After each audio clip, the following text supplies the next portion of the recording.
Tamiang berjuang membersihkan lumpur tebal pasca banjir bandang.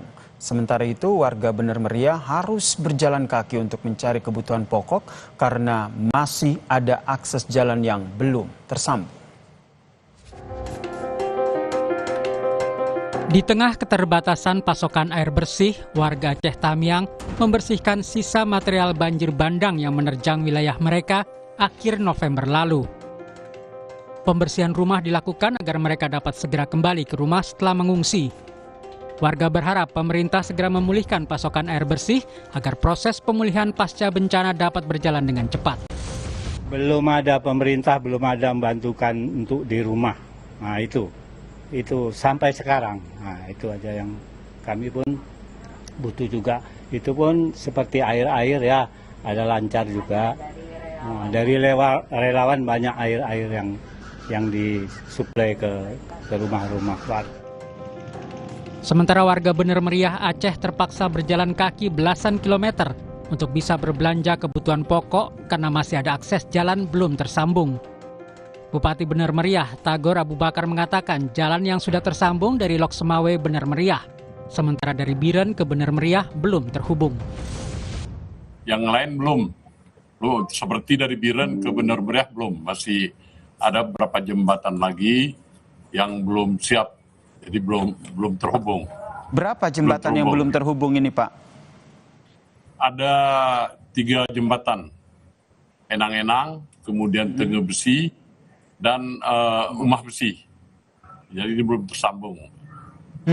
Kondisi ini yang akhirnya membuat warga harus mau tidak mau harus berjalan kaki begitu ya, untuk menuju ke lokasi yang mereka inginkan. Betul. Jadi kalau mereka mulai jalur Banda Aceh ke Biren langsung ke Bener Meriah, ini harus beberapa tempat lagi berjalan kaki. Begitu. Gerak pemerintah harus lebih cepat lagi untuk membantu para korban bencana di Sumatera. Akses jalan, pasokan kebutuhan pokok hingga air bersih sangat dibutuhkan untuk bisa bertahan hidup. Tim Liputan Kompas TV. Sementara itu, Saudara, dalam kunjungannya ke Aceh Tamiang, Menteri Dalam Negeri Tito Karnavian menyampaikan bahwa pemerintah akan membangun hunian untuk warga korban banjir bandang di Aceh Tamiang yang rumahnya hancur dan tidak bisa ditempati. Hunian ini akan dibangun melalui sejumlah kerjasama pemerintah dengan organisasi kemanusiaan. Sementara itu, Saudara, untuk warga yang rumahnya masih bisa ditempati, pemerintah akan memberikan bantuan perbaikan rumah. Bisa kita lakukan membangun hunian tetap bagi masyarakat yang rumahnya hilang dan rusak berat dan perlu dan juga termasuk yang relokasi. Kalau yang ringan dan sedang itu nanti akan diberikan bantuan agar setelah dapat datanya, mereka akan diberikan bantuan untuk uang, mereka pulang bisa untuk melakukan bersih dan menyiapkan rumahnya kembali. Saudara, di tengah duka, warga korban banjir dan longsor pun perlahan bangkit menata hidupnya kembali. Hal ini terlihat dari bagaimana persiapan perayaan Natal yang dilakukan oleh korban bencana.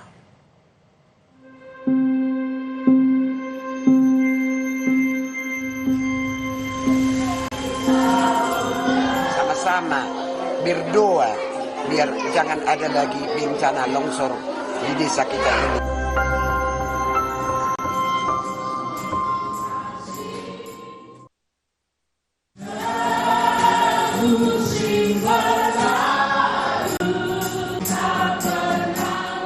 Korban banjir bandang di Tapanuli Selatan harus menelan kenyataan pahit.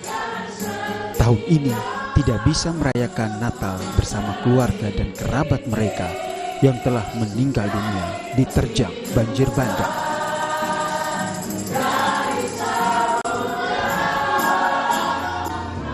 Gereja Pantai Kosta Kudus Indonesia jadi salah satu gereja tempat warga Tapanuli Selatan merayakan Natal dengan penuh kesederhanaan.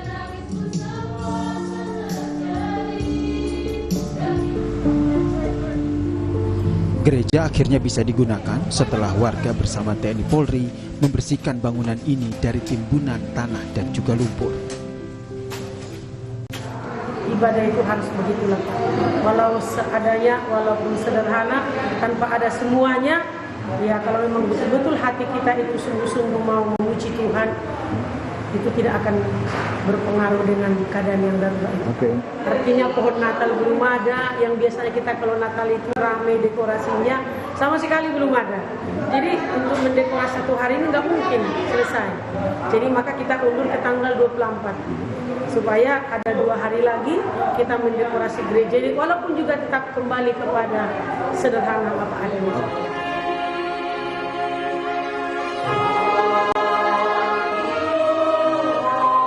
Di tengah duka, warga korban banjir dan longsor pun perlahan bangkit menata hidup. Ini juga yang terlihat dari korban banjir di Tapanuli Utara yang lebih awal menggelar perayaan Natal. Berharap diberi kekuatan dan tak ada lagi bencana. Jadi doa yang dipanjatkan saat perayaan Natal. Kami merasa sekarang ini sangat-sangat sedih. Kalian tengoklah kami Bu dengan Pak, badan kami memang berkurang, semangat kami juga berkurang. Kami berdua, biar jangan ada lagi semangat kami, biar bisa ke semangat yang dulu Bu, itu aja. Lebih dari 3 pekan pasca bencana, korban banjir bandang perlahan mulai bangkit. Dan Natal jadi momentum untuk menguatkan diri, kembali menata hidup dari keterpurukan bencana. Tim Liputan, Kompas TV.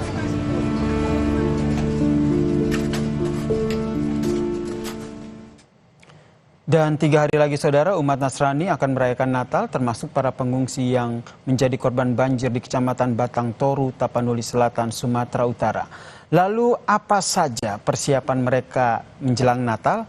Kita tanyakan kepada jurnalis Kompas TV Khairul Bazar yang berada di Tapanuli Selatan. Selamat petang Khairul. Di tengah kesederhanaan tentunya, kemudian bagaimana korban bencana banjir bandang di sana menyiapkan perayaan Natal di tengah kondisi seperti ini? Ya, 3 pekan pasca musibah banjir bandang yang terjadi di wilayah Tapanuli Selatan, Sumatera Utara, selain merusak ratusan rumah warga, banjir ini juga merusak beberapa tempat ibadah di 4 desa terdampak ini. Ada 4 rumah ibadah gereja rusak akibat terdampak musibah banjir. Salah satunya ialah gereja Gepkin yang berada di desa Utagudang. Gereja ini rusak setelah material lumpur yang terbawa banjir bandang itu menutupi baik di dalam rumah ibadah maupun di luar rumah ibadah. Warga termasuk TNI dan Polri itu bekerja sama membersihkan material-material lumpur yang berdampak di ruang tempat ibadah ini dengan harapan pelaksanaan Natal dapat terlaksana. Tadi saya sempat berbincang dengan salah seorang warga yang merupakan jemaat di gereja Gepkin ini. Beliau menyampaikan sukacita Natal akan tetap terlaksana. Terlebih warga yang kini berada di pengungsian itu jika siang harinya mereka pulang ke rumah dan nantinya akan ikut merayakan Natal. Berikut petikan wawancara saya bersama warga yang terdampak tadi. Semangat Natal itu memang tinggi bagi kami jemaat-jemaat GK. Tapi apa boleh buat kayak gini masa ini ya, kami ini ya sedang berduka ya, gitulah semangatnya. Ya bukan seperti yang dulu yang sudah lalu-lalu kan. Nah, kira-kira begitu.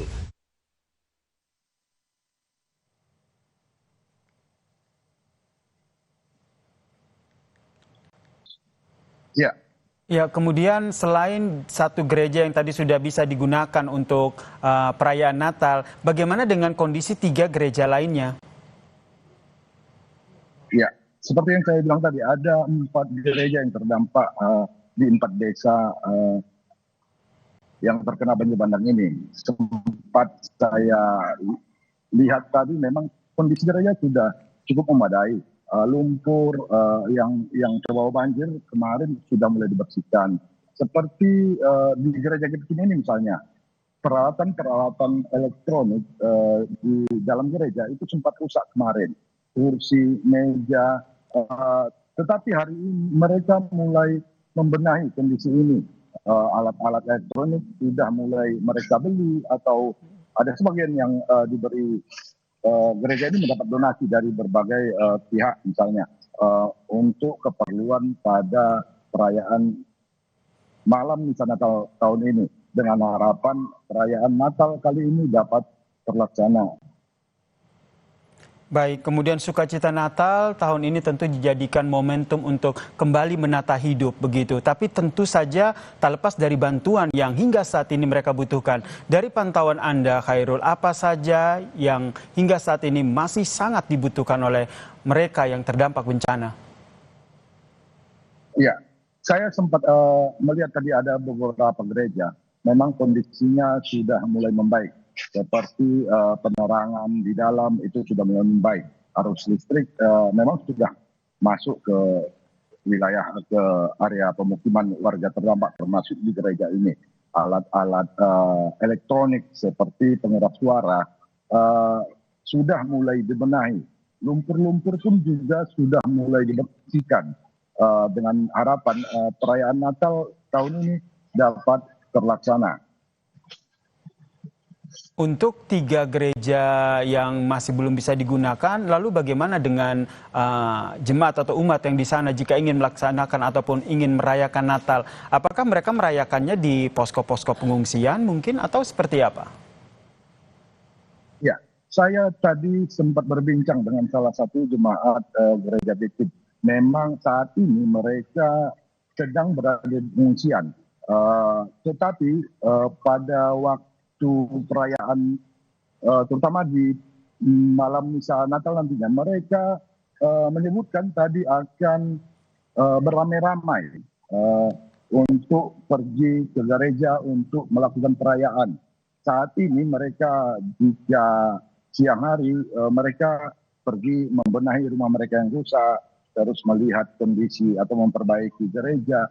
Dan jika malam hari mereka itu kembali balik lagi ke pengungsian, dan mereka menyebut pada perayaan Natal ini mereka akan terkumpul dan beramai-ramai akan menuju ke gereja untuk merayakan perayaan Natal tahun ini. Sukacita Natal tentu saja diharapkan jadi momentum untuk kembali menata hidup warga korban banjir dan juga longsor di sana. Terima kasih jurnalis Kompas TV Khairul Bazar atas informasinya dari Tapanuli Selatan bercerita tentang bagaimana persiapan Natal di sana. Usai jeda saudara, Kompas Petang akan hadir dengan informasi. Datangi Polda Metro Jaya, Roy Suryo meminta uji laboratorium forensik independen menguji keaslian ijazah Presiden ke-7 Joko Widodo.